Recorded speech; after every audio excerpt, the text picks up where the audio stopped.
Y hoy tenemos un invitado especial que es David. Y está también, como siempre, Gastón, de Proyectos LED. Buenos días, Gastón. Buenos días, Alex. ¿Cómo andamos? Y sí, esto es nuestro 8º programa, si mal no recuerdo, donde vamos a estar hablando temas de electrónica y, como digo siempre, en el mejor de los casos, esto es como una especie de programa de radio. Así que sigan haciendo lo que están haciendo, simplemente escuchen si es que les interesa, donde vamos a estar hablando distintos temas de electrónica. Hoy tenemos un invitado muy especial. A ver, David, ¿cómo andamos? Hola, soy David, vivo en España y trabajo en un laboratorio de seguridad eléctrica, así que seguramente tengáis muchas dudas que podremos hablar. Grande, David. Y contame, ¿qué es específicamente lo que realizan en el laboratorio? A ver, los fabricantes normalmente antes de introducir un producto en el mercado, un aparato eléctrico o electrónico, lo suelen, bueno, están obligados a cumplir con unas directivas, con unas normativas.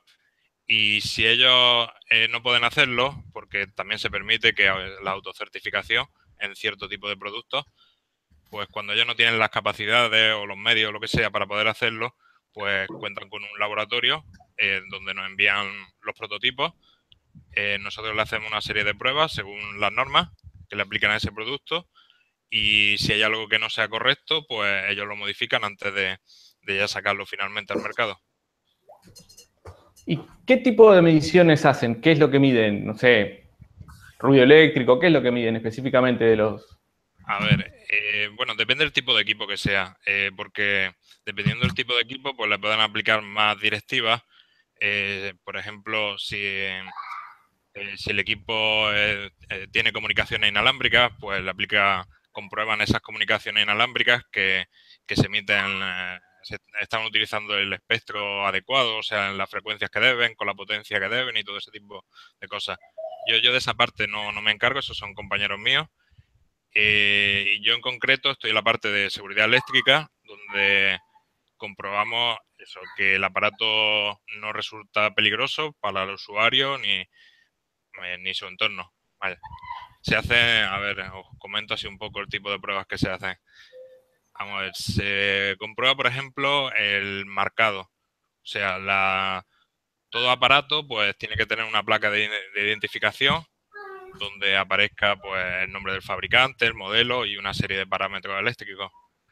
Dependiendo del tipo de producto, pues le aplican, o sea, estos parámetros varían. O sea, no todos tienen que llevar el mismo tipo de aspectos, tienen que aparecer en su marcado. Ese marcado, pues se comprueba que aparece todo lo que debe. Incluso algunas normas hay que medir el tamaño de esos símbolos y todo. Si se utilizan símbolos, se comprueban que sean los normalizados. Se ¿Nos puedes poner comprueba un que... ejemplo? Pues yo creo que eso le A queda ver, más claro a la gente. Si nos pones un ejemplo vale. concreto de algo que podemos tener todos en casa. A ver, a ver. Ah, mira, ahora mismo tengo aquí un ventilador delante. A ver, esto Eso es un buen ejemplo. le aplica una norma de electrodomésticos. Ahí existe una norma genérica para todo tipo de electrodomésticos y luego existe una específica para ventiladores que modifica la norma esta genérica de electrodomésticos y le añade algunas cosas más. Bueno, pues por ejemplo, un ventilador debería llevar una etiqueta donde aparezca su marca, el modelo, la tensión asignada, o sea, los 230 voltios, si es para trabajar aquí en Europa o bueno, también se permite que marque un rango de tensión, dependiendo de si es multitensión, bueno, si puede funcionar directamente a varias tensiones sin ningún tipo de ajuste, pues puede marcar ese rango directamente. Luego también se pide la potencia o la corriente asignada. Eh, ¿Qué más? Si estuviera preparado, por ejemplo, a ver, para funcionar en el exterior, que cumpla un grado IP, que es como se llama, que está protegido contra la lluvia, pues también tendría que marcar ese grado que soporta el equipo. Luego también tiene que llevar el marcado CE, como es normal, y eso es lo principal. Bueno, ahora han añadido algo en la nueva directiva que también debe aparecer la dirección del fabricante, la dirección postal, La porque dirección postal. anteriormente eso viene sobre todo por temas de importación y todo. Eso lo ha impuesto Europa ahora. con las nuevas directivas. Antes venían muchos productos directamente de, ya sabéis, de China, como vienen la mayoría de las cosas, Sí, y directamente, o sea, el importador es al final el que lo importa, el que lo mete, el que lo introduce en la Unión Europea, es sí, finalmente el responsable de ese producto, de que cumpla con todas esas normas, estas directivas que estamos comentando. Entonces, en muchos de los casos, el producto venía tal cual lo fabricaba directamente el chino y con la marca nada más que del chino. Entonces no aparecía ningún dato del importador. Y entonces cuando había algún tipo de problema, pues claro, las autoridades al final no sabían con quién ponerse en contacto, porque el chino no es el que lo introdució en la Unión Europea, él no tiene ninguna responsabilidad. es Entonces decir, tenían problemas para localizar al importador. Y ahora han cambiado ese tipo de cosas y según hay varias directivas nuevas, bueno, nuevas del 2014, que tampoco son tan, sí, tan pero como antiguas. para Sí, tiene un periodo de adaptación de normalmente, desde el adaptación. año pasado. Ujú. Desde el Vale. 2016 ya es obligatorio que aparezca la dirección postal también. Es decir, que si tú importas algo, el que es responsable es el importador, siempre. Ujú. Es decir, el que lo Sí. introduce, en este caso, en la Unión Europea. Ujú. De hecho, es más todavía. Si tú al fabricante directamente le dices que te lo envíe de una cierta forma, que te cambie el embalaje o te cambie lo que sea, tú ya ni siquiera te llamas ya importador, tú eres ya fabricante. O sea, cuando tú ya lo introduces aquí con ciertas modificaciones, con tu nombre o lo que sea, tú automáticamente ya eres el fabricante. Bueno, al final es lo mismo, el importador y el fabricante tienen las mismas responsabilidades al final. No, pues no sabía eso de que al cambiar la... Porque yo sé que, por ejemplo, ya como anécdota, aquí en España, creo que hay una compañía en el norte que lo que hace es que trae móviles chinos y les pone su Ujú. propia marca y luego los vende aquí. Pero es el mismo móvil que puedes comprar en China. Entonces, supongo que en ese caso son ellos los que tienen toda la responsabilidad al Sí, importar. hace poco salió por ahí, no recuerdo de dónde eran españoles que sí, que ellos hablaban muy bien de sus móviles, decían que eran fabricación propia y tal, y luego descubrieron que quitándole la pegatina con su marcado, debajo aparecía la del fabricante original, que creo que era Xiaomi o alguno de este tipo.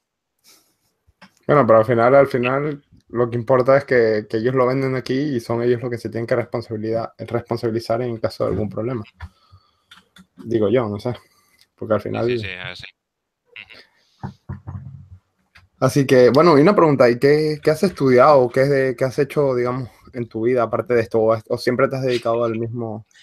No, a ver, yo empecé bueno, llevo 10 años en esta empresa donde trabajo en este laboratorio y empecé como becario. Yo estudié electrónica, ingeniero técnico industrial en electrónica Sí, y cuando estaba terminando pues ya empecé de becario. Y de becario ya me contrataron y llevo más de 10 años muy bien. y Pues he estado haciendo lo mismo prácticamente en este laboratorio.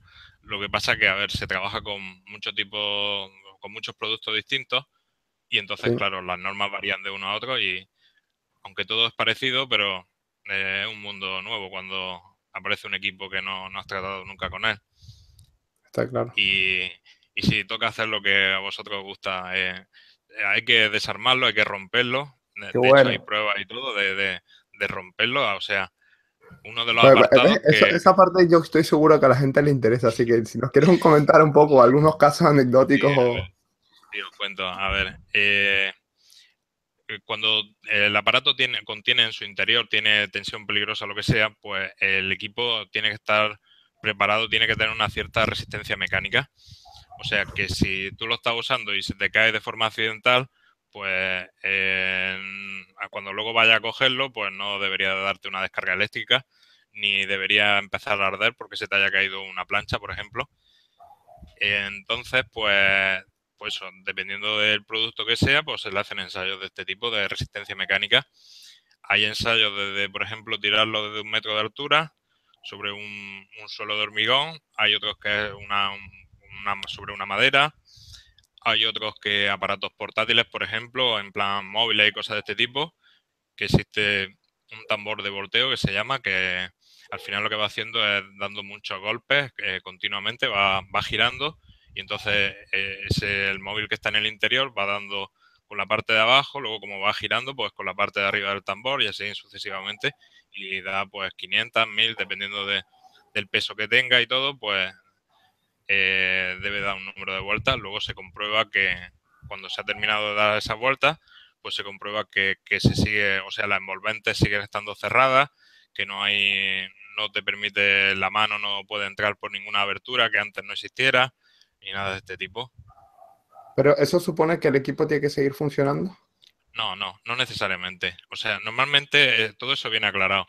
Lo que no puede ser es que no sea seguro, pero el aparato no tiene por qué funcionar.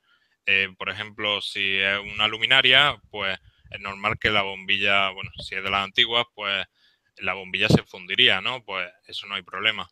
Lo que pasa es que no se puede haber roto la carcasa y que luego te dé acceso a donde tengas las conexiones eléctricas ni nada de este tipo. Solo una prueba de seguridad en ese caso. Y luego otro tipo de pruebas interesantes, pues a ver, se le hacen fallos que se llama fallo en condiciones de primer defecto. Lo que se comprueba es que ante un fallo de cualquier tipo de componente o bueno, pueden fallar otro tipo de cosas. Bueno, ante un fallo nada más, no se prueban varios fallos simultáneos, solamente uno, el producto tiene que seguir siendo seguro.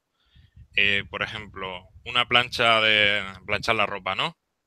No sé cómo la llamaréis por ahí fuera de España, no sé si se llama igual. Una plancha. Bueno, ¿No? vale. ¿Cómo lo Es llamas que tú? como cuando veo vuestro vídeo me hace mucha gracia porque hay cosas que no la llamáis igual. Sí, pero se Bueno, entiende igual. Y acá sí lo sí, llamamos se así entiende. también. Vale, pues a ver, una plancha, pues el regulador este que tienes de temperatura para elegir cuando estás planchando, dependiendo del tipo de tejido que sea, que tú regulas la La temperatura. temperatura de la plancha, pues lo que hace es Sí. directamente anularlo, ese termostato que lleva. Entonces lo que debe llevar es un termostato de seguridad, o bueno, un fusible térmico es lo que suelen llevar, que actúa cuando ya se ha calentado, o sea, va a seguir continuamente, la plancha va a estar calentando porque ya su termostato normal no está deshabilitado y tiene que actuar ese de seguridad antes de que ocurra algo peligroso. O sea, no está permitido ni que se derritan plásticos de la plancha, ni emita humo en grandes cantidades, ni nada de esto. Y sí, la verdad es que a veces ha habido casos en los que hay que utilizar un extintor y todo para apagar algún tipo de producto de estos. Ahora, tiene que haber días divertidos ahí. Sí, Bueno, al a menos veces sí. interesante.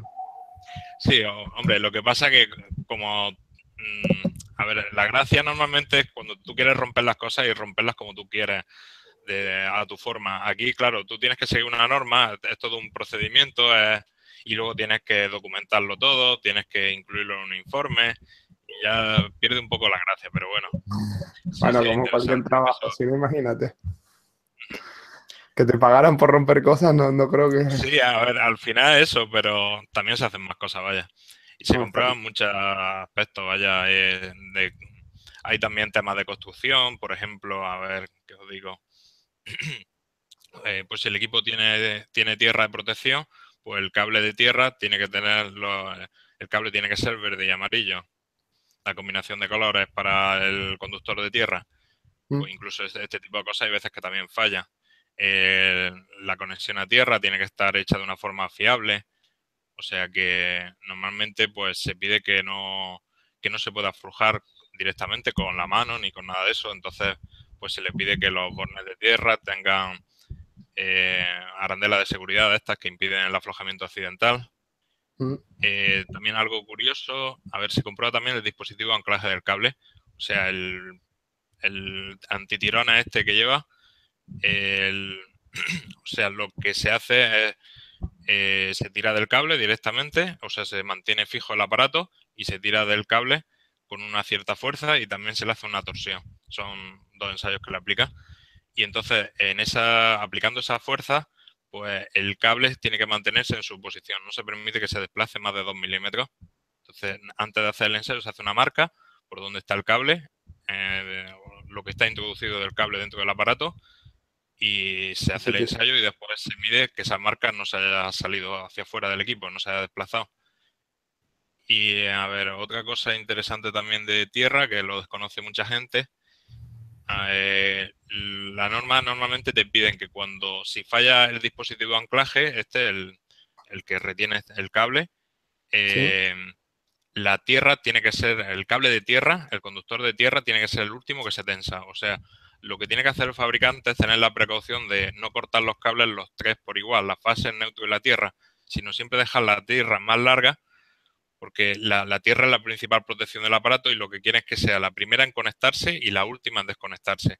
O sea, si falla el dispositivo de anclaje, pues porque le hayan metido un tirón o lo que sea, pues la fase y el neutro se desconectarían y aunque la fase, por ejemplo, tocara una parte metálica del equipo, como la tierra la mantienes conectada, pues el equipo sigue siendo seguro. Está claro. Pues yo eso no lo sabía, pero está bien. Claro, son Parece cosas lógico, ¿no? de... Una vez que uno lo escucha. Ujú. Gastón, ¿tú tienes algo que preguntar? Sí, es súper interesante, la verdad que está buenísimo. Todos los test que hacen de tortura, me encantaría poder trabajar un tiempito ahí y ver con qué te encontrás. Y todas estas cosas que, por ejemplo, tienen carcasa de plástico, bueno, acá, no sé, yo veo muy seguido, artefactos o máquinas eléctricas que no tienen el conector, el pin de tierra. No sé, acá tengo una, por ejemplo, que está bien, es todo plástico, pero ni siquiera tienen, ¿no? No sé, se ve que no tenemos Sí, tierra. si te fijas en el marcado, debe llevar dos cuadrados, uno dentro del otro. En la etiqueta de marcado del producto deben aparecer esos dos cuadrados. Sí, sí. Vale. Eso significa que tiene doble método de protección contra choque eléctrico. O sea, no lleva tierra, pero tiene un método adicional de protección y entonces no es necesario que lleve esa tierra.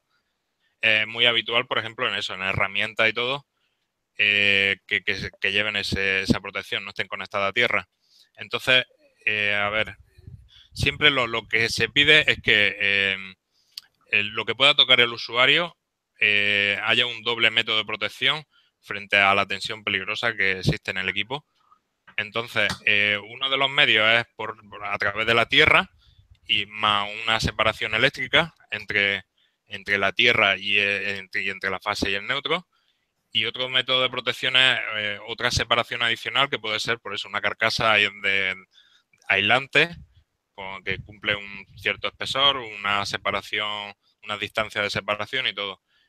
Y a ver, los plásticos, por ejemplo, también llevan ensayos destructivos de estos que estamos hablando. Los plásticos se comprueban que no, en caso de que produzca un incendio, no ayuden a propagar la llama. O sea, si se produce algún problema en el interior del equipo, ellos no deben de empezar a arder y de forma que ayuden a que se propague esa llama y, por ejemplo, si está encima de una mesa o lo que sea, pues empieza a arder la casa. Entonces, a los plásticos pues también se le hace una serie de ensayos de inflamabilidad. Hay varios ensayos dependiendo del tipo de producto, pero bueno, al final hay un ensayo de hilo incandescente que se pone el plástico a unas temperaturas, 850, 750 grados, que es un hilo directamente que está rojo vivo, que directamente toca contra el plástico, está durante 30 segundos con el plástico en contacto y durante ese tiempo se permite que se produzca una llama, pero no puede existir un goteo incandescente de plástico. Y luego, si en el caso de que se produzca una llama, después de esos 30 segundos, tiene otros 30 segundos para que la llama se autoextinga. Complicado, ¿eh? Luego hay otra serie de ensayos parecidos de plástico. Súper, súper, súper interesante. Contame, Alex, vos que estás viendo ahí los comentarios que dice la gente, no lo dije acá, o sí lo dije, en Argentina estamos por votar hoy domingo 13 de agosto, son las 9:41, nosotros estamos en Buenos Aires, Argentina. ¿Dónde estás vos, David? En Málaga. En la parte en Andalucía, vaya, donde hace Sí, al sur bastante de calor España. ahora en este tiempo. Ahora, bueno, es insoportable, la verdad. Sí. Bueno, aquí han habido algunos días digamos, de reposo que no pasa de 29, 30 grados y así se está genial, pero no va a Sí, durar sí, sí, mucho. ahora mismo estamos bien, pero vaya, hace una semana por ahí, fatal. Sí, y a ver, en cuanto a los comentarios, pues bueno, todo el mundo te dice saludos, buenos días, no sé qué, lo típico, todos saludan. Gastón, comenta cuando puedas, cómo fue tu carrera hasta el día de hoy. ¿Dónde nació el interés por la electrónica? Acá estudias ingeniería y terminas. ¿El plástico tiene que ser libre de halógenos? Preguntan. David. Supongo que será a mí. No. Eso lo pide ya. Normalmente eso es el reglamento de baja tensión el que pide ese tipo de cosas. Es para instalaciones. O sea, mi trabajo empieza directamente sobre el producto.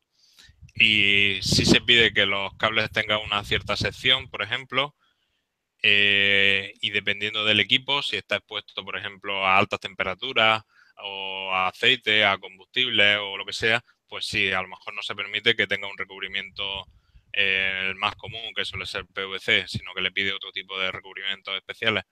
Pero no, lo de libre de halógenos viene por el reglamento de baja tensión, no es lo que yo me dedico. Sí, yo he visto por el tema de los cables eléctricos, sí que los venden libres de halógeno. Casualmente hablaba de eso con un amigo hace poco. Y bueno, dicen gracias por la data de hoy. Yo particularmente siempre pensé y pienso del por qué, como por ejemplo en Argentina tenemos algunos aparatos eléctricos con dos patitas en el enchufe. Pero bueno, como ya lo he explicado, yo tampoco sabía cómo lo protegía, pero bueno, sabía que si la carcasa no era de plástico, sé que por lo menos los que tienen carcasa de plástico y no tienen parte metálica que pueda estar en contacto con la tensión, por lo general sé que no tenían no tenían toma de tierra, pero bueno. Y bueno, ¿nos cuentas eso, Gastón? Que te han preguntado por aquí. ¿Cómo arranqué? Bueno, soy técnico electrónico del industrial, la secundaria acá en Argentina. Después estudié un par de años ingeniería informática, que no tiene mucho que ver. Como no era lo que me gustaba, lo dejé. Y después con el trabajo, obligaciones, familia y demás, no pude seguir lo que es ingeniería. Estudié un poco de sonido y grabación y hoy en día la electrónica es simplemente un hobby para mí. Es muy poco lo que sé. Acá hay dos grandes que saben de verdad, pero simplemente me divierto conectando lucecita de colores. Esa es básicamente la historia. Muy bien, pues, ¿qué te iba a preguntar, David? Ahora que estamos, que hay que aprovechar, que tú según dices, para que lo sepa la gente, si yo, por ejemplo, o aquí nuestro amigo Gastón, diseñara una fuente y se pusiera a venderla, tendría que, por ejemplo, para vender, porque entiendo que todo lo que tú nos comentas es en base a lo que tú sabes, que supongo que es solo Europa.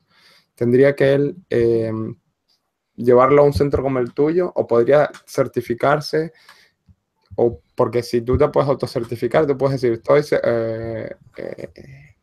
certificado. Pero ¿qué pasa si entonces pasa algo? A ver, os comento. Hay ciertos productos en los que está permitido que te autocertifiques.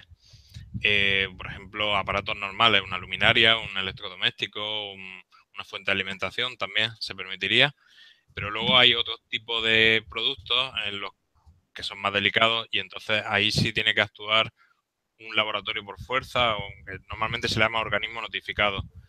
A ver, por ejemplo, en aparatos médicos, o sea, Sí, que se utilizan en hospitales o lo que sea, por equipos de electromedicina, como se le conoce, hay una directiva para ese tipo de productos y ahí sí tiene que actuar un organismo notificado donde tú te des de alta y todo, como que tú declaras que o sea, tú fabricas ese tipo de productos y a ti te hacen una serie de auditorías y todo. Y lo primero que te va a pedir ese organismo notificado es que le haya hecho los ensayos en un laboratorio que sea independiente al fabricante.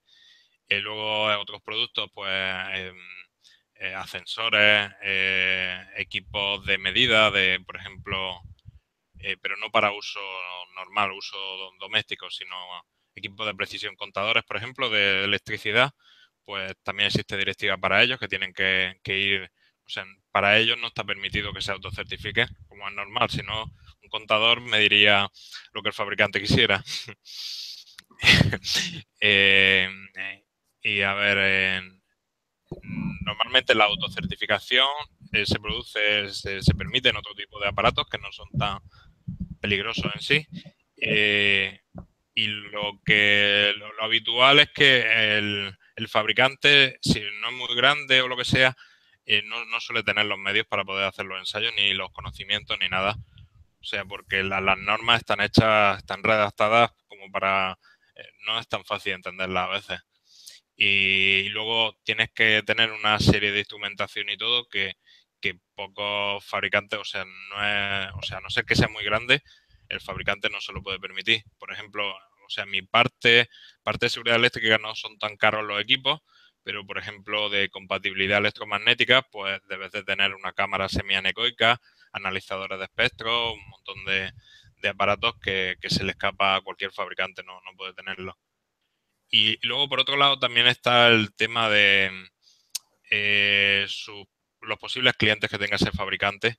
A veces no quieren que sea él el que se haya autocertificado. O sea, quieren que exista alguien independiente, una tercera parte, que sea el que diga que ese aparato es conforme.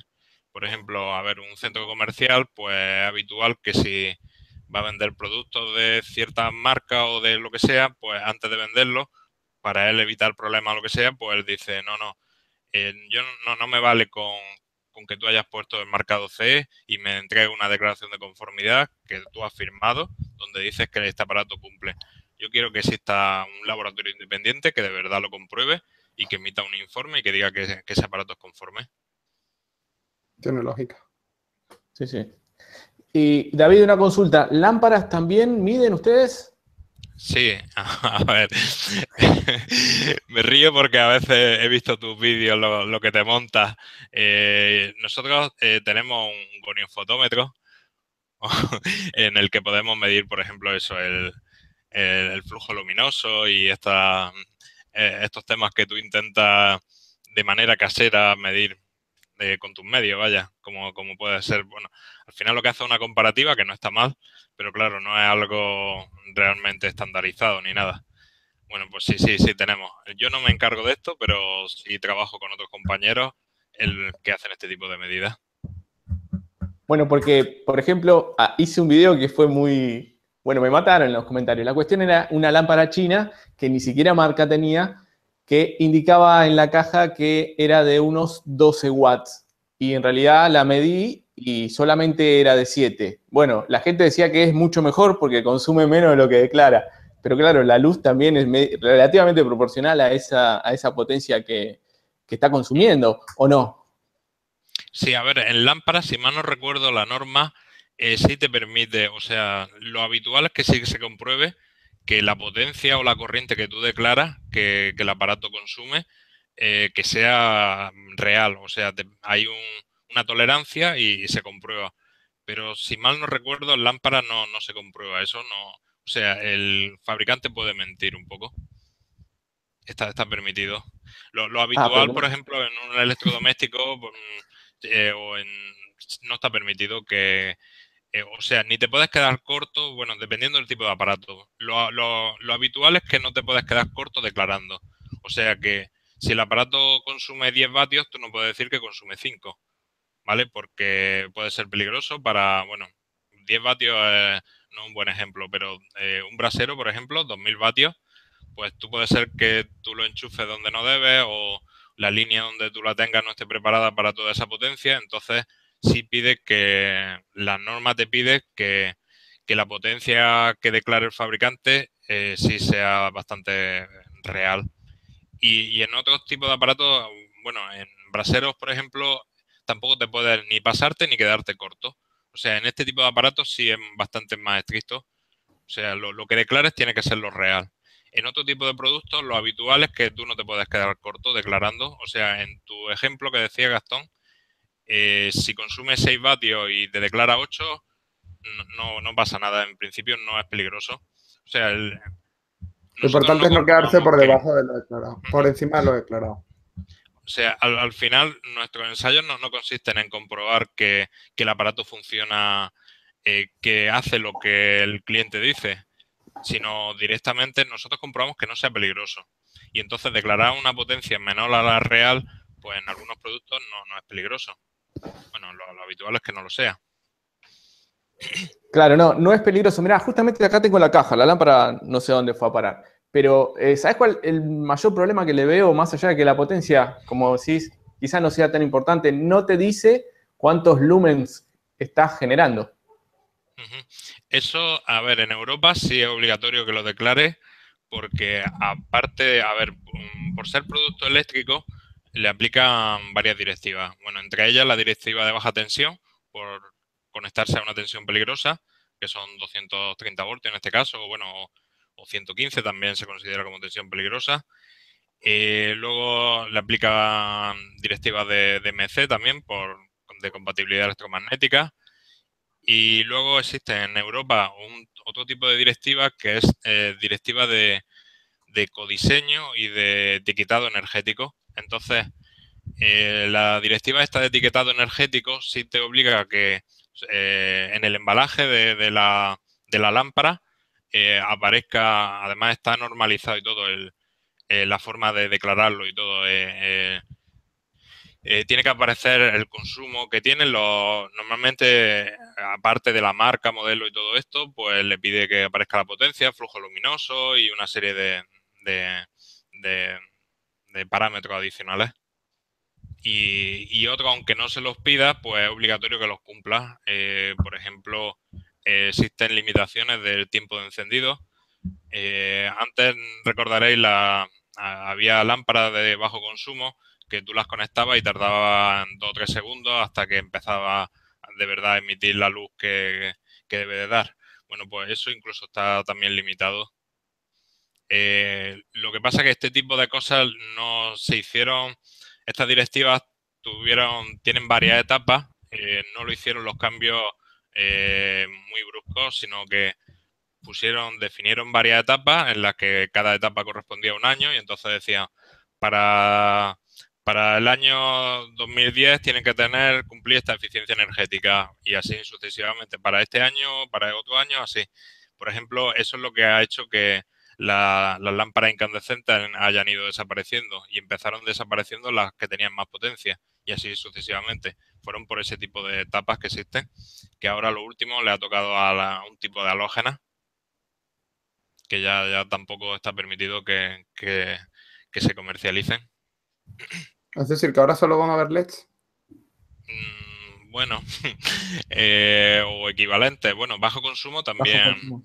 Fluorescente, Sí. todavía. Bueno, pero por ejemplo, volviendo al caso de esta lámpara, que está bien, no lo indica. Suponte que fuese una lámpara de una eficiencia luminosa de 100 lumens por watt. Si fuese de 12 watts, son 1200 lumens.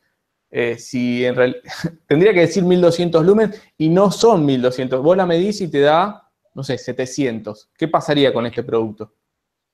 A ver, pues ahora no recuerdo exactamente, pero bueno, creo que en este caso le aplica una directiva que al final manda, en lugar de una norma, tiene que cumplir con un reglamento y en ese reglamento pues se dice, eh, se comprueba realmente, seguramente te exija de que sea bastante real lo que declara. O sea que, y además, si consume mucho y para la cantidad de luz que da, pues seguramente no sea conforme y entonces no estaría permitido. Aunque si es tipo LED, en principio no debería haber problema porque debería cumplirlo. Pero bueno, si no es muy eficiente o lo que sea, sí puede ser que no cumpla. Y si, a ver, eso no quiere decir de que no se pueda vender. Realmente no debe vender los fabricantes, pero lo que pasa es que los venden y hasta que no lo pillen, pues no pasa nada. O sea, normalmente se manda, o sea, las autoridades tienen obligación de comprobar que lo que existe en el mercado esté conforme. Entonces, porque como hemos hablado antes, pues se permite la autocertificación. Entonces, claro, ¿quién comprueba que eso sea conforme? Pues eso, las autoridades tienen ciertas responsabilidades con eso y nosotros como laboratorio, pues a veces trabajamos con eso, con distintas autoridades que nos envían una serie de productos y nosotros le hacemos los ensayos como si fuera el propio fabricante el que lo enviara. Y nosotros hacemos el informe y dependiendo de lo grave que sean las no conformidades, pues algunas simplemente son multas económicas, otras ya implican, si es muy peligroso el producto, pues puede incluir, aparte de multa y todo, retirada del mercado. Y en Europa existe una red de alertas que para que todos los países dentro de la Unión Europea se enteren de eso, pues ese producto se incluye dentro de una red de alerta y entonces si se detecta en otro país de la Unión Europea, pues también están obligados a retirarlo. Es decir, que hasta que alguien no se electrocuta o le pasa algo, nadie comprueba nada. No, a veces ya te digo, como las autoridades tienen que comprobarlo de forma así, Ya, pero es ellos que las tienen... autoridades no pueden comprobar todos los No, no, productos no que se salen al comprueba mercado, todo, es no. imposible. Hay muchísimas cosas no hay dinero como para comprobarlo.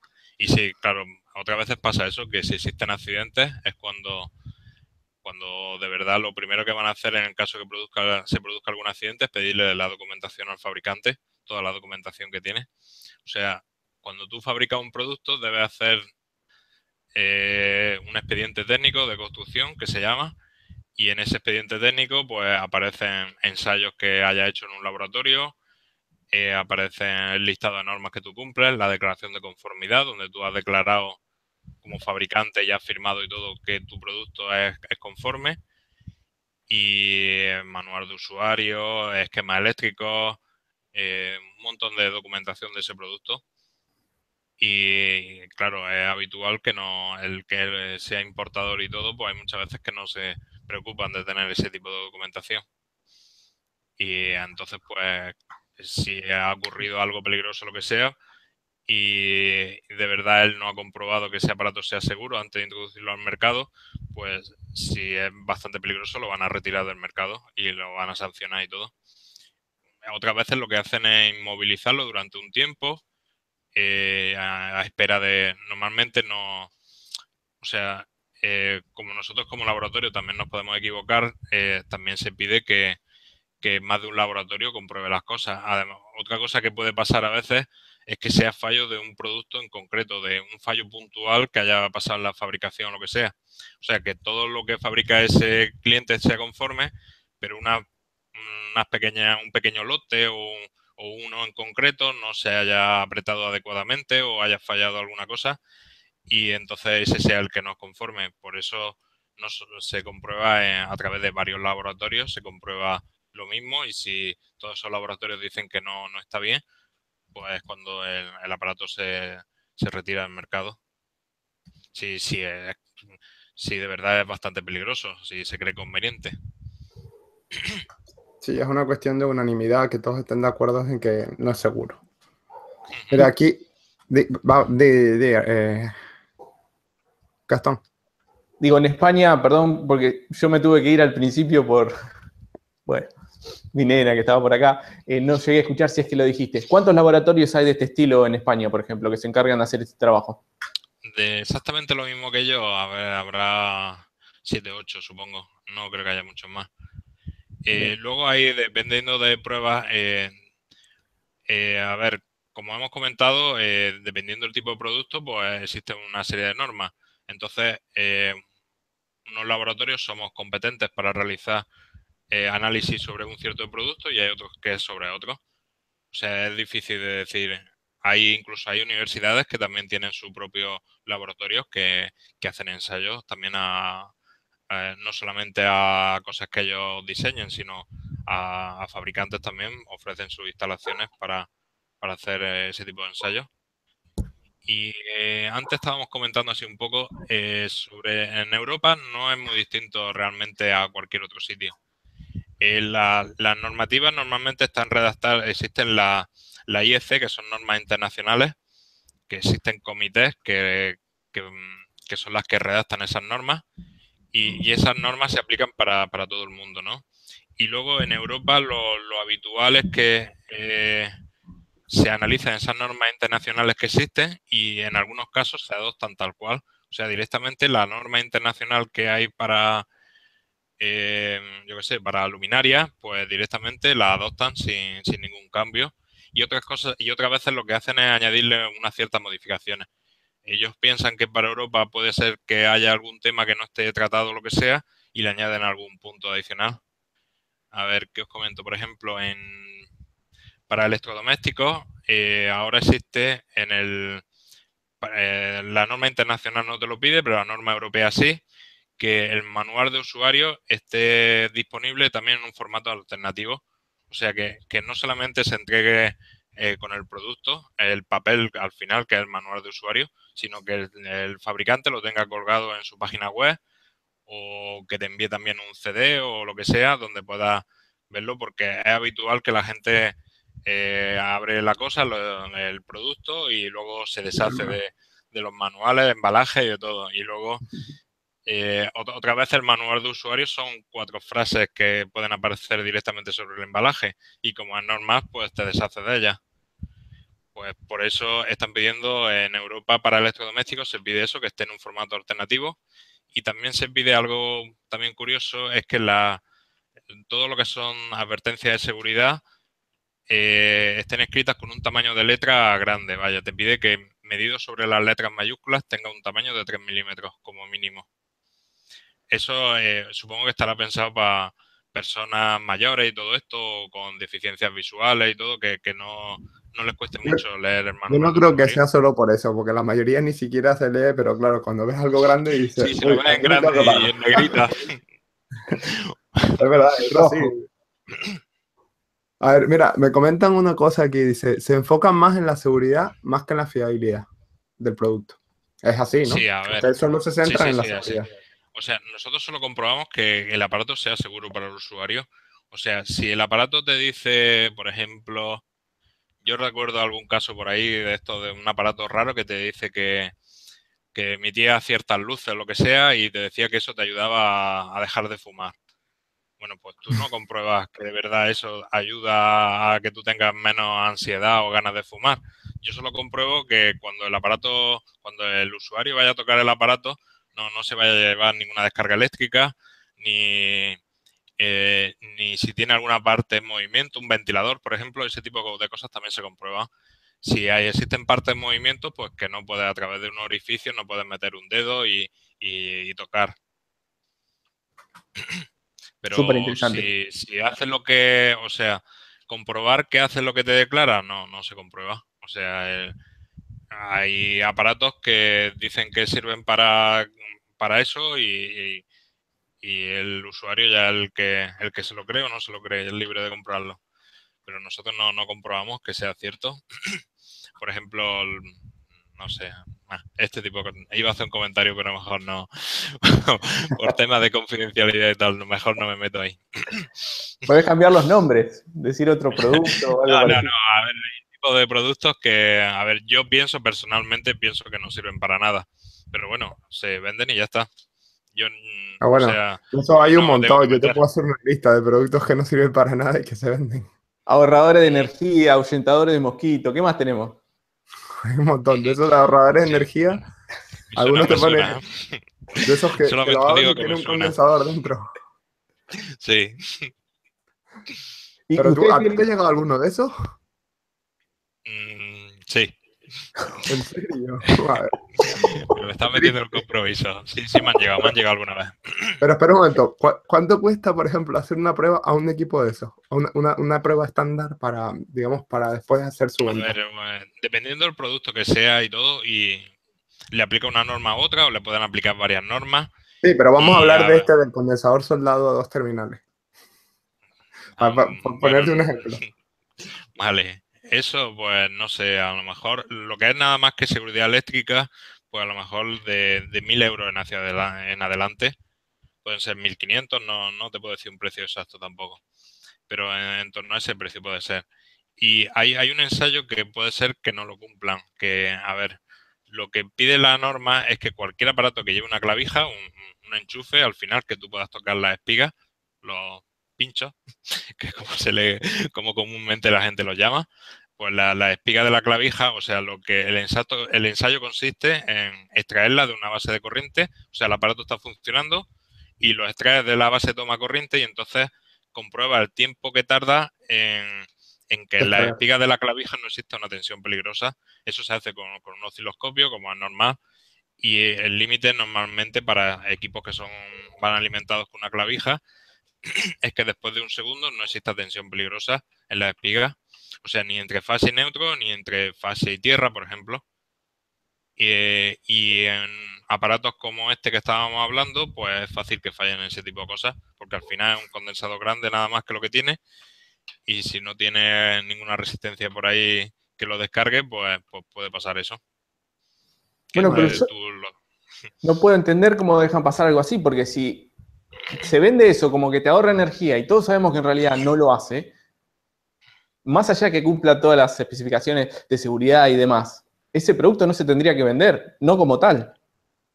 A ver, eso son las autoridades las que realmente deben de comprobar ese tipo de cosas. Ellos también tienen cierta responsabilidad en ese tipo de cosas, de que sean honestos, más o menos lo que se venda, no. Pero otras veces que no existen tampoco ellos que tengan muchos medios para comprobarlo. Y lo habitual que hacen es directamente lo envían a un laboratorio, como en el que yo trabajo, y se comprueba desde el punto de vista eléctrico que no es peligroso. Y sí, puede ser perfectamente que lo cumpla, pero que no sirva para nada. Eso no Pero, se comprueba. pero eso es una cuestión que pasa no solo en el tema este de equipos electrónicos o en productos, sino, por ejemplo, ¿por qué hay gente que te lee el futuro? Es decir, hasta donde yo sé no se lee y tú puedes creer y hay mucha gente va a pelear conmigo y decirme que es que sí funciona. Bueno, pero eso Pero no es comprobable. Eso va en cada Y uno. Pero no. hace unos años estaban de moda las Power Balance estas que había. ¿No compraste ninguna? No sé si sabes lo que me sí sé refiero. cuáles son. Son como unas pulseras. Unas pulseras o algo así.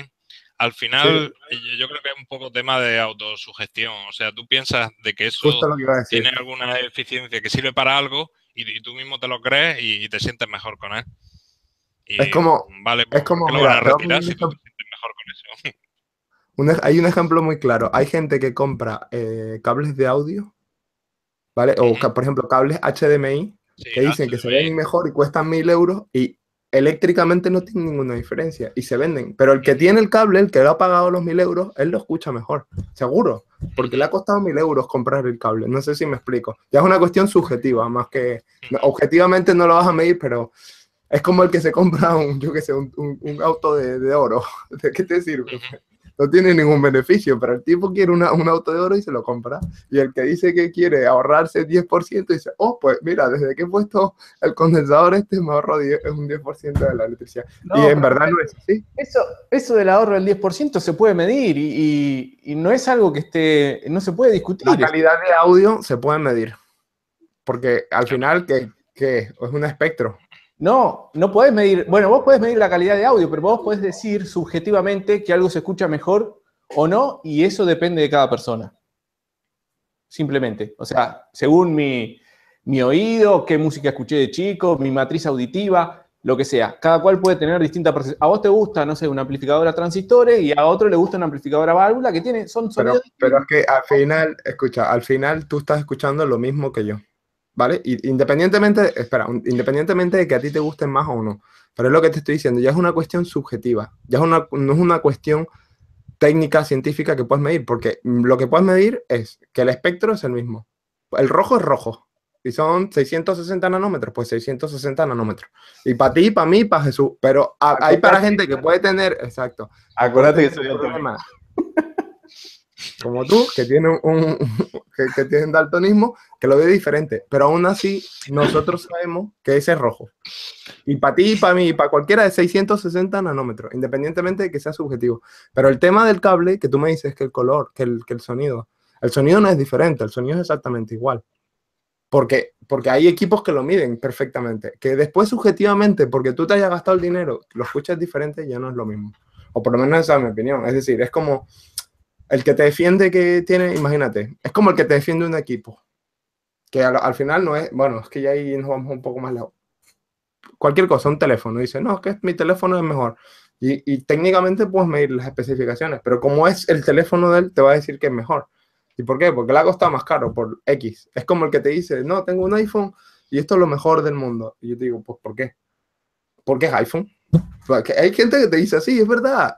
Bueno, pero eso es una cuestión de gusto. Si vos vendés algo que decís que ahorra 10% de tu factura eléctrica y no hace nada, absolutamente, es más, hasta puede perjudicar, hermano, eso no se puede vender como ahorrador de energía. no sé, yo estoy totalmente de acuerdo contigo. Yo no lo vendería, ¿sabes? Yo no dejaría que lo vendieran, pero es lo que dice él es que ellos no están Está claro. ellos no hacen esa comprobación. Su tarea es comprobar la Cometido. seguridad. Debería haber un laboratorio igual que el de él, pero que se dedique justamente a comprobar que las características que se especifican en la caja son las de verdad. Es más, ahora te A digo más. ver, eso en cierta medida sí lo comprobamos. Lo que no comprobamos es lo que estás comentando tú. A ver, para una persona puede ser que eso él sienta que funciona mejor, es algo subjetivo. No se puede tampoco medir de ninguna forma. O sea, si él piensa que ese aparato suena mejor que otro, pues es su sensación y ya está. Eso no. Sí se puede comprobar lo que hemos hablado. Si declara que consume 8 vatios, pues que los cumpla, que de verdad consuma eso. Pero otra cosa no. Súper interesante. Y consulta, David, acá, bueno, creo que a nivel mundial se pone una especie de cuadro energético, puede ser, o de eficiencia energética con varios valores de la A hasta la F, creo, Sí. con distintos colores. ¿Ustedes tienen algo que ver con esto? ¿Cómo funciona ese cuadro? Sí, eso es lo que antes he comentado, algo de. Existe De una la directiva de eso, de codiseño, y otra que también está relacionada, que es de etiquetado energético. Y esa en concreto, etiquetado energético, pues tiene la tabla esa que tú comentas, ese gráfico, esa figura está estandarizada con las letras, la A, B, C y todo eso. Y al final eso existe en el reglamento en el que se apoya esa directiva, pues se hacen unos cálculos, se comprueba el flujo luminoso, por ejemplo, y se comprueba también el consumo y dependiendo de otros parámetros también se hacen unas correcciones y una serie de cálculos y al final, pues dependiendo del valor que te dé, que se llama índice de eficiencia energética, pues dependiendo de ese índice, el valor que te dé, pues le corresponde una letra u otra distinta. Lo que pasa es que cuando se empezó con eso, la tecnología que existía en ese momento no estaba pensado para lo que hay ahora y entonces pues con el paso de los años se le empezaron a acabar las letras y entonces pues a la A empezaron a añadirle el más y otros y varios más uno detrás de otro y eso ahora también lo han vuelto a cambiar en algunos tipos de productos. Porque se acababan las letras ya. Claro. Igual, ¿sabes qué? A mí me cuesta a veces comparar, por ejemplo, un aire acondicionado. Acá estamos viendo, no sé, la tecnología inverter que supuestamente es más eficiente y demás.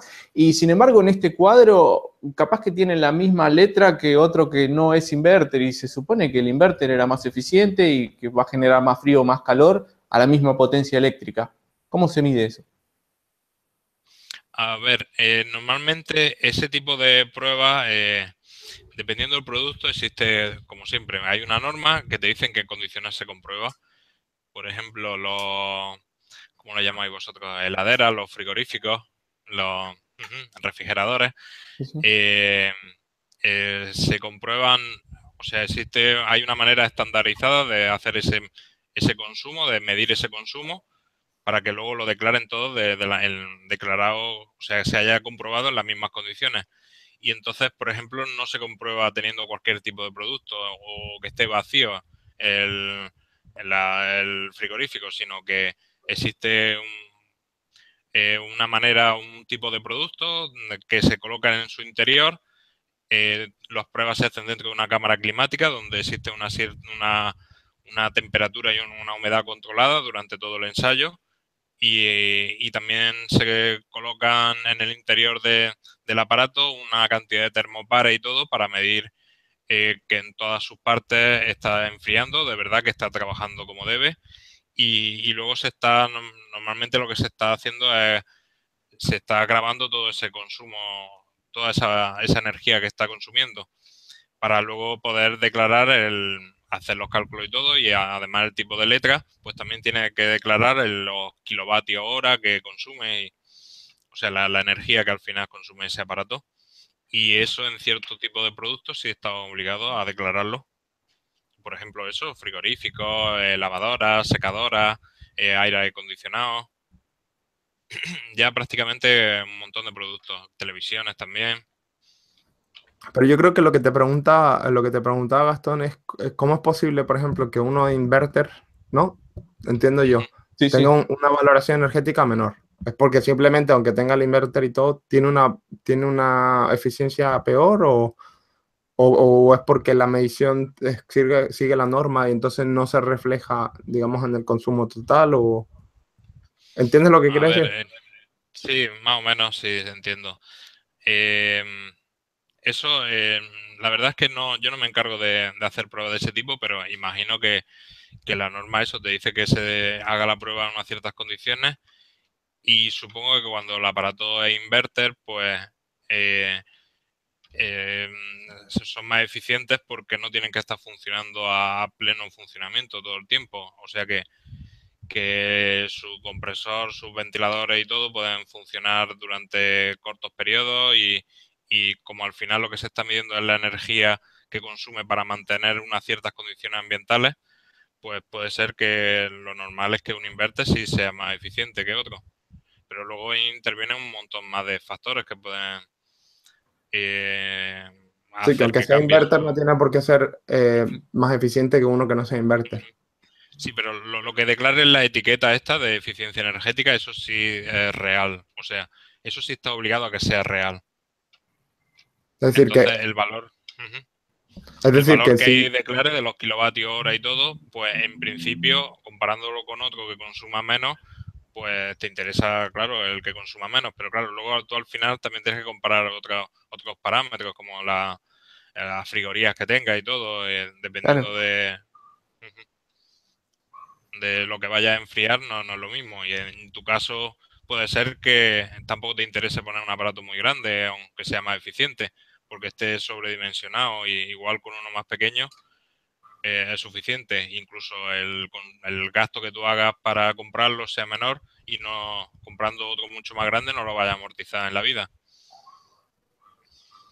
claro. Y también tienes que tener en cuenta, Gastón, que eso está basado en un ensayo que ellos le ponen, que dice, bueno, pues entiende 2 horas al día durante 3 días a la semana durante un año, por decirte algo. Que no es lo mismo que el uso que le des tú. Que a lo mejor tú lo usas más y entonces ya esa eficiencia no es comparada, o sea, ya no es la misma que cuando, que dependiendo del equipo, a lo mejor uno que vas a usar más puede ser más eficiente cuando lo usas más, pero cuando lo usas menos, el otro es más eficiente. No sé si me explico. Sí, claro, ahí está difícil la Es que no, comparación. no es tan fácil. Esto te Claro. da esto un poco relativo y muchas veces pues es bien, es acertado porque se intenta hacer un estudio pues más o menos representativo de lo que utilizaría la mayoría de la gente, pero depende ya del caso más concreto, pues puede ser que te interese uno más que otro. Ujú, Está claro. Es como, yo qué sé, por ponerte un ejemplo, el de las ruedas de los autos. Dependiendo en el país que vivas, si llueve mucho, si llueve poco, si tal, a lo mejor el que más te interesa, o sea, el que más se te va a gastar, dependiendo del tipo de carretera que utilices, a lo mejor el duro o a lo mejor el blando, depende del calor, de muchas cosas. Entonces, de la misma manera, pues lo mismo. Cómo usas una computadora puede hacer que tengas más consumo una que le compres una fuente de 500 vatios o si haces otro tipo de uso de la computadora, a lo mejor necesitas una de 1000 vatios y dices, pues es que la de 1000 vatios no se enciende el ventilador, trabaja más fría y por tanto es de 1000 vatios, se supone que consume más cuando está pasando de 500 vatios, pero cuando la usa a 250, pues consume menos que la de 250. No sé si me explico. Entonces ya también depende del uso, con lo cual yo entiendo que toda esta clasificación que ellos hacen es, para la gran mayoría de la gente, les es útil, pero puede ser que en tu caso concreto no, con lo cual te va a servir para comparar a cierta manera. Lo que entiendo que, si no me equivoco, lo que sí que entiendo es que haciendo la misma prueba que ellos hacen, que tú puedes incluso, estoy seguro que las normativas estarán por ahí, bueno, no sé si todo, no todas, pues muchas no las son tienes que gratis, pagar. no son gratis. Ya, Normalmente pero no. hay muchos Eso casos sí que las pruebas yo las he visto, que las escriben, que hay gente que te explica y te dicen cuál es la prueba que se hace para saber, yo qué sé, para calcular eso de un microondas o de lo que sea. Me explico, el tipo de prueba que hacen, te dicen, bueno, pues se activa 5 minutos durante 10 días, tal. Se hace un supuesto. Entonces tú puedes ver si ese supuesto te representa o no. O tú dices, es que no tiene nada que ver con la forma de uso que yo le voy a dar. Yo a lo mejor digo, yo no lo voy a usar 3 veces a la semana, sino solo lo quiero para un mes donde va a estar encendido todo el tiempo porque es cuando me voy de vacaciones allí a la casita y tengo la heladera funcionando 24/7. X, no sé, es por ponerte un ejemplo. Sí, sí. Bueno, ¿qué más? Si quieren les leo un poco comentarios aquí, a menos que quieran preguntar algo más o quieran comentar algo más. No, a ver, leamos un poco cómo está saliendo la transmisión, cuánto vamos, cómo está, cuánta gente está mirando. Pues ya llevamos una hora justo ahora. Upa. Dentro de 30 segundos cumplimos una hora, así que si quieren ¿Me está comentar algunas sonando? últimas cosas ya. ¿Se escucha David, mi si te perro? tenés que ir, adelante, No, no, gracias no. por participar. Creo que ahora se estaba escuchando el ladrido de mi perro. Depende mucho de la No, no. utilidad personal, Andrea. Bueno, pero es súper interesante todo lo que estás comentando. Y bueno, qué sé yo, sí, es difícil, pero vos recomendás que nos fijemos, por ejemplo, en ese cuadro energético para comparar dos equipos a la hora de comprar, tratar de hacerlo lo más eficiente posible. ¿Podemos valernos de ese cuadro comparativo, de esas letras? Sí, en ese tipo de productos, sí, sí. En los que lleve su etiqueta energética, sí debes de fijarte en ello. Sí, vale, perfecto. Lo que pasa que es como todo. A ver, luego puede ser que para donde tú lo vayas a poner, a ti no te compense poner una lámpara aunque te dé 1500 lúmenes, porque con eso tienes de sobra. Igual te interesa mejor poner una más que tenga menos potencia y con eso te va de sobra. Correcto. Sí, sí, está claro. Bueno, y te pregunto una cosa, ¿qué haces tú, Gastón, y qué hago yo? ¿Cómo? ¿En qué trabajas? ¿Qué haces? Yo trabajo como técnico informático. Ese es mi trabajo. Vale. Y yo, pues, hago placas electrónicas, diseño electrónico. Con lo cual ya sabemos los tres que hacemos. De todas maneras, yo voy a subir un video seguramente el lunes o el jueves, no lo tengo claro todavía, de exactamente qué es lo que hago y qué es lo que hace la gente como yo. O por lo menos la que trabaja en mi entorno. Así que si les interesa, pues dejar eso ahí sobre la mesa. Gastón, una pregunta. De corriente continua, ¿cuál ha sido la mejor que has fabricado? Pues entiendo que es Fuente. una, supongo, porque no lo pone. Y bueno, esta que está acá atrás, que es una conmutada. Y de hecho, tenía una pregunta para hacerte, Alex, vos también, David, si sabés del tema. Hoy en día, las fuentes lineales casi que ya no se están usando, ¿no? O cada vez menos, o me parece a mí, porque normalmente estamos acostumbrados a ver la fuente típica de laboratorio. De hecho, hace poco reparé una, que es esta, la de, hice hace 20 años en mi escuela, que normalmente la veíamos con el supertransformador, a veces con más de un secundario para ir conmutando los distintos devanados a medida que vamos seleccionando la tensión.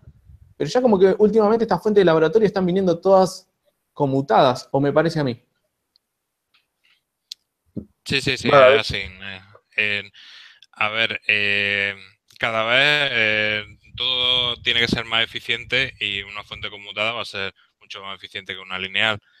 Y, por ejemplo, en las fuentes lineales también hay problemas en alguno de tus vídeos, Gastón, lo has comprobado, que aunque no tengas ninguna carga, siempre tiene un consumo. En stand-by tiene un consumo elevado.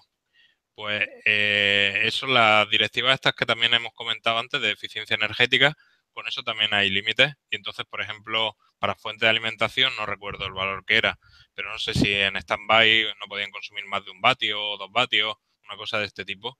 Y entonces con fuentes lineales a veces puede ser que no lo cumpla. ¡Wow!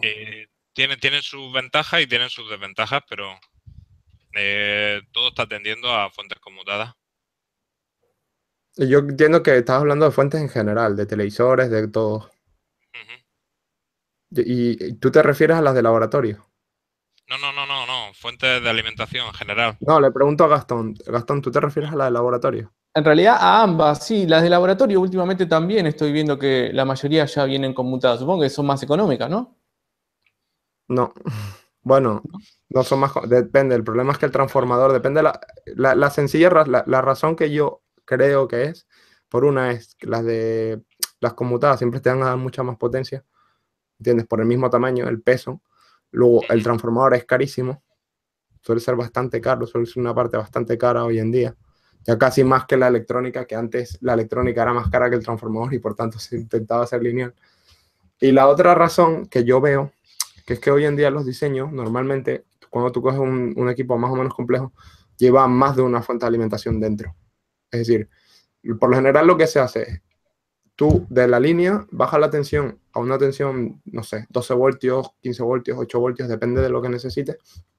Y luego, por ejemplo, si tú necesitas 2,5 para una parte analógica, una parte donde tienes sensores y demás, una parte en la que no necesitas bajo ruido, lo que haces es que tú tienes una fuente más o menos ruidosa, entre comillas, para toda la parte digital y toda la parte donde te da un poco igual tener 200 milivoltios incluso de pico a pico, que ya es mucho, porque una fuente conmutada puedes tener de 10 pico a pico, ¿me explico? 10 milivoltios pico a pico.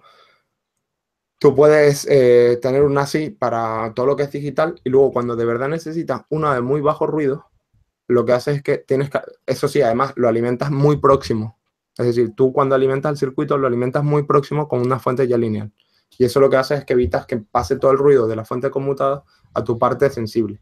¿Qué pasa? Que antes, como eso no era la norma y digamos la parte analógica a lo mejor no era tan sensible, tú podías tener una fuente una fuente lineal fuera y alimentar tu circuito con cables hasta tu fuente, hasta tu circuito y no afectarte para nada.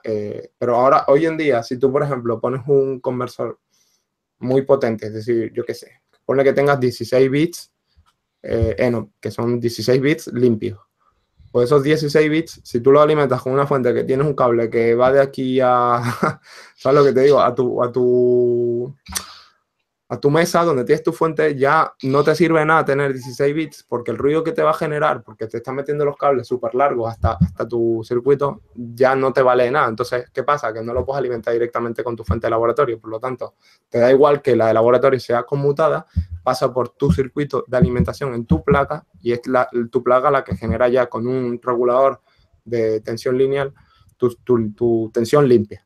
Y la analógica que tienes, que es la que ya dice David, que tienes en la entrada, la puedes apagar del todo y ya cortas la alimentación de todas las lineales que puedas tener después.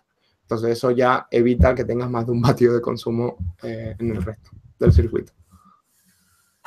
Claro, y hablando un poco, retomando lo que decía David del consumo stand-by, sabes que, bueno, hace poco cambié la conexión y te comenté el problema que tenía con el proveedor de acá de Argentina, que me trajeron, bueno, dos decodificadores HD, que, bueno, tienen algunos canales, qué sé yo, Netflix, YouTube, un montón de cosas. Pero, ¿sabes qué me sorprendió ingratamente? El consumo stand-by de esos equipos, aún estando apagados. Estamos hablando de alrededor de 7 watts. No será mucho, pero sumamos estos dos equipos, las 24 horas, me parece que es un consumo inadmisible, ¿o no? 7 watts estando apagado. Tendría que mirarlo, pero creo que en Europa no estaría permitido. Normalmente es una barbaridad lo que declara.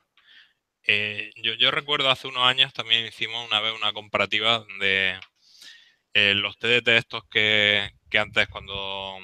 Bueno, aquí en España reorganizaron las frecuencias de televisión con las de móviles y todo, y entonces pues fue cuando empezó la televisión digital y todo, y la mayoría de la gente que tenía televisiones más antiguas pues tuvo que comprar un TDT de estos portátiles que se conecta a la tele.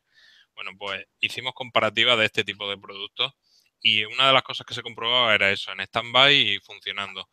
Y la verdad es que sorprendía a algunos de los aparatos estos porque prácticamente tenían casi el mismo consumo en stand-by que funcionando. Y eran consumos, como tú declaras, como tú hablas, que son elevados, que si este tipo de productos, lo habitual es que tú lo dejes conectado continuamente, 24 horas al día, y estás tirando ahí 7 vatios, 8 vatios o lo que sea. Sí, que tú dices, no es mucho, pero yo todas las bombillas de mi casa, todos tienen menos de 5 vatios. Son de 5 vatios para abajo, todas. Y entonces ponle tú, es como tener un par de bombillas mías encendidas todo el día, porque sí. Con lo cual... Y sabes que lo peor también, que si vos lo desenchufás, que también te puedes tomar el trabajo todas las noches de desenchufarlo, al otro día lo enchufás, tarda como 2 minutos en levantar, iniciando, cargando, no sé qué goma, y no lo puedes usar, tarda 2 minutos por reloj en arrancar, una cosa loco. Yo no sé ustedes, yo tengo el PC conectado, tengo regletas por todas partes con, bueno, de hecho les puedo mostrar una que tengo aquí, mira. Aquí mismo tengo una. Interruptor, Es ¿no? la regleta, a ver si la logro. La regleta con todos los cables de la computadora. Entonces, si quiero apagar el PC, cada vez que lo apago, pues apago la regleta. En mi cuarto tengo otra igual. donde tengo todos los cargadores. Y entonces cuando dejo de usarla, la apago. Y así sucesivamente con todo. Porque es que si no, si te pones a ver, se nota el consumo al final. Mira, a ver si logro poner la cámara. Sí, hay algo que hace, por ejemplo, Manuel Amate de Domolestra, que creo que también lo conocéis. Él Claro. siempre aconseja tener en tu cuadro eléctrico, tener un circuito dedicado nada más que para el frigorífico y luego el resto poder que sean independientes y cuando tú te vayas de casa un fin de semana o lo que sea, o incluso, bueno, él dice que incluso para acostarse, no sé la verdad cómo carga el móvil, pero bueno, que lo que hace es desconecta todo prácticamente y entonces lo que hace con eso es eliminar todos estos consumos fantasma que es como lo llama. Todo esto de la cantidad de aparatos que están ahí en stand-by esperando que tú le mandes una señal para encenderlo y tienen siempre un pequeño consumo. Entonces él todas las noches baja el cuadro eléctrico dejando nada más que la Sí, heladera. en algún vídeo sí comenta que lo hace así. Wow. Y tiene, para el frigorífico, tiene un circuito independiente, un magneto térmico nada más que para ese. Y entonces, Genio. pues apaga los demás y ese lo puede dejar conectado. Yo creo que lo tengo así en casa, porque tengo uno que solo apaga la nevera, si mal no recuerdo. Pero nunca, la verdad es que no lo he pensado. Yo lo De que hice apagarlos y encenderlos todos los días. hace muy poquito y se los recomiendo es poner ese medidorcito de panel que nos da tensión, corriente, potencia y energía. Está buenísimo y lo ponen ahí en la entrada y van monitoreando todo el consumo. Algunas cosas me pusieron los pelos de punta, ¿no? Pero está bueno saber específicamente cuánto consume. Y por ejemplo, me enteré que la heladera, aún estando el compresor apagado, está consumiendo unos 10 watts.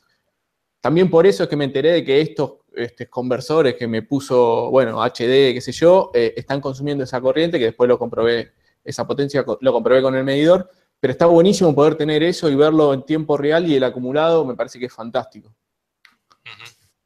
Yo no sé si aquí ya se ha implementado en todas partes, pero yo sé que, por ejemplo, las compañías eléctricas están poniendo medidores inteligentes, que llaman ellos, que lo que hacen es que ellos pueden monitorizar el consumo a distancia. Y sé que hay compañías, no sé si aquí en España, pero sé que hay compañías por el mundo que te permiten acceder a esos datos, ¿vale? Y eso, pues para mí, eso ya más que ideal, porque entonces te hace una gráfica y puedes verlo en la computadora sin tener que tocar nada. El problema es porque mucha gente, yo por lo menos no voy a ponerme a tocar el panel porque es que está ahí en medio, tengo que desarmar todo y se me va a caer media pared para yo poder meterle mano, ¿sabes lo que te digo? Puedo coger el de afuera solo quizás, pero también tengo una tapa que está pintada, entonces tengo que quitarla, luego se te cae toda la pintura alrededor y mi novia me mata como me vea. No, a ver, existen algunos de estos aparatos que no son tan invasivos, vaya. Yo he visto algunos por ahí que recomendaban que directamente no tenían ni que desconectar cables ni nada, directamente sobre el magneto térmico, en los bornes que tienen, los tornillos que tú tienes que apretar para sujetar el cable, sobre ellos se metían, tenían unas espigas que hacían contacto y así era como... Y luego para medir corriente, pues sí, tenía una pinza que se acoplaba en el cable de entrada principal. Y luego, pues, me parece que era por Bluetooth o lo que sea, tú ya te comunicabas con este aparato y ya veías todo. Incluso a distintos circuitos y todo te permitía incluso desconectarlo. Tú puedes a distancia, por ejemplo, de decir que va a desconectar no sé, toda la iluminación de tu casa, que te ha ido de viaje y al final no va a volver pronto y dices, bueno, voy a desconectar toda esta serie de aparatos que sé que no tienen por qué estar encendidos y remotamente lo podía apagar. O eso, o simplemente durante el día a día tú vas viendo tus consumos con tu gráfica y todo y sí es interesante para lo que comentaba Gastón, de hay aparatos que te pueden sorprender el consumo que tienes. Y ahora tengo una pregunta para los dos. Este consumo fantasma, stand-by o lo que sea, ahora que estamos acá en invierno en Argentina, es bueno, ¿no? ¿Todo eso va a parar en forma de calor? Venga, David, si quieres responder tú o yo, me da igual. No, venga, responde tú, luego yo complemento lo que tú digas. Pues depende de... No, en general sí. Si tú tienes un consumo y está pasando por unos componentes, es calor. Lo que pasa es que son 7 vatios cuando hacen 10 grados en una habitación. ¿Sabes lo que te digo? Sí, calor, obviamente que hay calor. Yo cojo el modulito este que tengo, el de Wi-Fi, el SP32, que tú dices, vale, se alimenta a 3,3. Y tú lo tocas y está calentito. Y aquí hace calor. Así que ya te puedes imaginar. Obviamente que hace calor, pero es que no es un calor. De hecho, yo no sé tú, pero el portátil me lo pongo en las piernas muchas veces en invierno y aún así no me quema. O sea, y mira que mi portátil se puede calentar. Y estamos hablando de que están consumiendo a lo mejor 70, 75 vatios. No sé si me explico. Está calientico, pero no te va a calentar la habitación. No, está bien, pero toda esa energía se disipa en forma de calor. Sí, casi siempre. A ver, toda la energía al final se disipa en forma de calor porque ahí, si no hay partes móviles, la única manera que se disipe es en calor. Bueno, podría ser ruido o luz. Magnético y demás, puedes tener, a ver, si está pasando por un transformador y tal, pero casi todo lo vas a perder en calor. El 90% de los casos es en calor. Okay. Un LED también puede ser luminosa, puedes tener un LED. Ese tipo de los LED esos que ahora el microondas mío tiene un botón que dice eco. Si tienes la puerta abierta, que tiene la luz encendida y tal, le das al eco y se apaga la pantalla y la luz de dentro. Y eso está genial. Y si lo cierras, le das al botón de eco y se apaga la luz. Yo lo que hacía es que ponía un interruptor de estos externos, que es como una regleta, pero pequeñita, que tiene un interruptor, tú le das y apagas. Sí, yo lo he ensayado alguna vez, eso también. Bueno, comenta tú, David, si quieres completar con algo más. No, Si no estás de acuerdo, lo que has dicho. no, yo no lo sé todo. Seguramente me equivoco. Sí, al final lo que comenta, al final casi todo va a ser pérdida en calor. Aunque, claro, también el aparato está transmitiendo o está haciendo sus funciones. Por ejemplo, el SP32 este que estabas comentando, pues estará conectándose a una red wifi, está viendo si le llega alguna petición, lo que sea. No, está claro. Y está claro que ahí tiene que consumir algo. Sí, yo me he ido mi router y consumo el router son unos 10, 12 vatios y ya me parece bastante para un router. Pero bueno, hay que tener en cuenta que es verdad que hace muchísimas tareas. Pero, tío, joder. Al que lo está diseñando dirá, 12 vatios te parece mucho. Y si sabes lo que he sufrido yo para que consuma solo 12 vatios. Es verdad. Porque así uno dice, no, me parece mucho, pero yo te digo que el que lo está diseñando no le parece tanto. Pero decime si no es prácticamente inadmisible que un decodificador HD esté consumiendo apagado unos 7 watts, vos como diseñador, como ingeniero electrónico. Sí, pero al final es una cuestión de dinero. Dicen, pues ¿cuánto nos va a costar ahorrarnos esos 7 vatios para el cliente? 50.000 euros, porque tengo que poner a 2 ingenieros en firmware o rediseñar la placa o lo que sea. Te dicen, ¿pasa los controles que David hace? Pasa. Ah, pues nada, hasta luego. Pero por eso es que ahora la legislación, como él dice, se está actualizando, se va actualizando y cada vez es más restrictiva, cada vez es más complicado hacer eso. Entonces al final dice, pues no pasa. Entonces ahí es donde te ponen el límite y dice, bueno, ¿te cuesta más o no lo vendes así de sencillo? Bueno, ¿sabes qué? Hace poco vi un video, no sé qué tanta razón puede llegar a tener, respecto a lo que decía David de las luces, las lámparas incandescentes que ya no se venden, que los tipos en realidad las venden, pero no como luces, no como lámparas, sino como pequeñas estufas. ¿Puede ser? ¿Es posible? Sí, yo leí una noticia sobre eso, que había un agente se había dado cuenta de eso. Como la ley no estaba permitiendo que como luz ya se pudiera vender y como la gran cantidad de trabajo que hace esa lámpara es calentar, pues al final la vendían como eso, como calentador. Y se lo declaraban de esa forma y así es como habían un poco esquivado a las normativas y todo para poder seguir vendiendo. Echa la ley a la trampa, ¿eh? Bueno, pero convengamos que para el invierno puede llegar a venir bien, ¿no? En verano no, obviamente.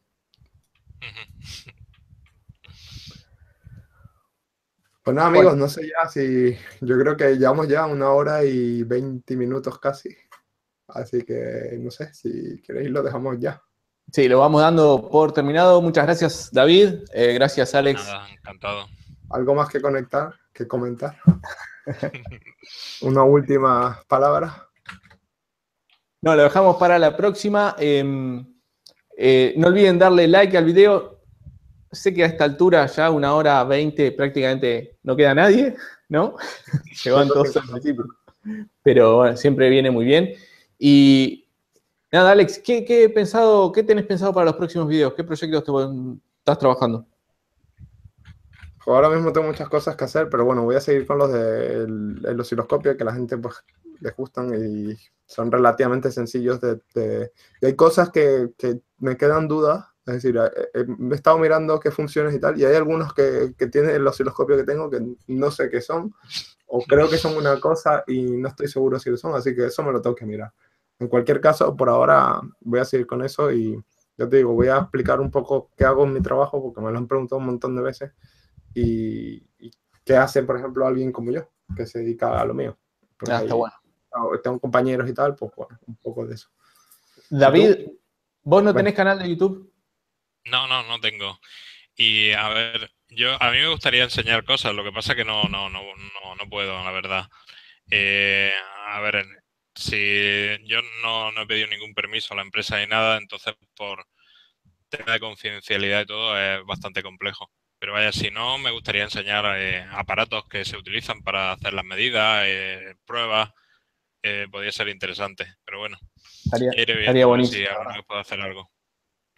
De todas formas, Gastón, alguna cosa sí tenía por ahí, o para ti, Alex, os puedo comentar, por ejemplo, de fallos que pide la norma que se hagan y que son fáciles de hacer, que vosotros podéis comprobarlo directamente y que pueden ser, por ejemplo, en lámparas hay fallos de componentes, cortocircuito de condensadores y cosas de este tipo, que luego le gusta a la gente que son bastante violentos al final, que sale humo, que se rompe el condensador o lo que sea, es bastante llamativo. Luego te puedo Gastón es muy comentar bueno algunas de haciendo las ese cosas. tipo de cosas que le gusta mucho, y abrir las lámparas y tal. Se lo dices y que haga los vídeos de eso. Eso yo es que no, yo Por no soy ejemplo, de a eso, las yo lámparas tengo miedo de pegarle fuego a la casa. A las lámparas LED le aplica un ensayo de sobrepotencia que al final lo que se hace es, se calcula, no recuerdo exactamente cuánto porcentaje era, si era el 25% más o el 30% más de la potencia que declara, y lo que se hace es alimentar la tensión hasta que se consigue que esa potencia esté consumiendo esa potencia que en exceso. O sea, si declara 8 vatios, pues tú vas a ir aumentando la tensión de entrada y a lo mejor pues al final lo vas a tener que poner a 10 vatios de consumo y para eso has tenido que meterle 300 voltios de tensión y lo tienes que dejar ahí durante un tiempo y tiene que ser, no debe pasar nada peligroso, no se permite que explote ni nada de ese tipo, Sí, ni probala salga con humo, esa. ni... No le veo mucha Luego, fuerza. Luego las lámparas LED también hay otro ensayo que se conectan a un circuito que lleva un dimmer.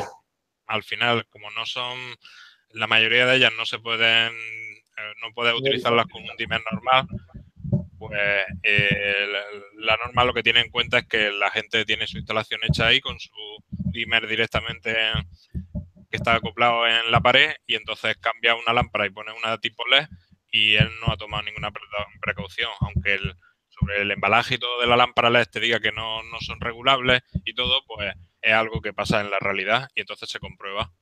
Entonces la norma te viene con un esquema de un dimmer clásico y se monta y se comprueba y se intenta ver qué comportamiento tiene esa lámpara LED ante variando la tensión de entrada y todo, haciendo que trabaje el dimmer.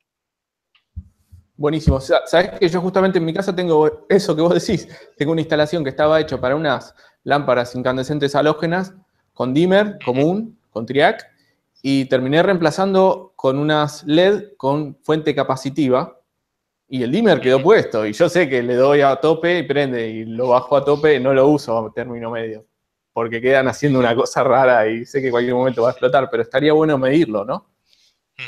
Sí, al final se comprueba eso, que ante ese comportamiento que no está previsto para esa lámpara, pues que como es normal que alguien lo cometa, lo conecte de forma indebida, pues se comprueba que aún tiene esas condiciones, sigue siendo seguro.